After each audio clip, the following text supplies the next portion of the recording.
കാൽപന്താരവങ്ങളുടെ ആവേശമാപിനിയിൽ താപനില ഉയരുന്നു. 48-ൽ ഇനി അവശേഷിക്കുന്നത് 8 ടീമുകൾ മാത്രം. 8ന്റെ കളിയിൽ കാത്തിരിക്കുന്നത് കടുപ്പമേറിയ പോരാട്ടങ്ങൾ. Argentina, France, England, Spain, Morocco, Norway, Switzerland, Belgium എന്നീ ടീമുകളാണ് ക്വാർട്ടറിൽ കളിക്കുന്നത്. Lionel Messi, Kylian Mbappe, Erling Haaland, Harry Kane, Lamine Yamal തുടങ്ങിയ സൂപ്പർ താരങ്ങൾ കളം വിട്ടിട്ടില്ല.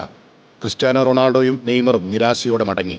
ആദ്യ ക്വാർട്ടർ പോരാട്ടത്തിന് ഫ്രാൻസ് ഇറങ്ങുമ്പോൾ കിലിയൻ എംബാപ്പയിലാണ് എല്ലാ കണ്ണുകളും. നിലവിൽ 7 ഗോളുകൾ സ്വന്തം പേരിൽ കുറിച്ച എംബാപ്പെ ടോപ്പ് സ്കോറർ പദവിയിലേക്ക് മെസ്സിയുമായി കടുത്ത പോരാട്ടത്തിലാണ്. ടൂർണമെന്റിൽ ഇതുവരെ പരാജയമറിയാതെത്തുന്ന ഫ്രാൻസിന് മൊറോക്കോ ശക്തമായ വെല്ലുവിളി ഉയർത്തുന്നു. കഴിഞ്ഞ ലോകകപ്പിൽ സെമി ഫൈനൽ വരെ എത്തിയ ടീം ഏത് കൊമ്പന്മാരെയും മുട്ടുകുത്തിക്കാൻ പ്രാപ്തരാണ്. ഗ്രൂപ്പ് ഘട്ടത്തിൽ ബ്രസീലിനെ സമനിലയിൽ തളച്ചും നോക്കൌട്ടിൽ നെതർലൻഡ്സിന് വീഴ്ത്തിയും മൊറോക്കോ കരുത്തു തെളിയിച്ചിട്ടുണ്ട്. ഇസ്മായിൽ സായ്ബാരിയുടെ പരുക്കാണ് ടീമിനെ വലയ്ക്കുന്നത്.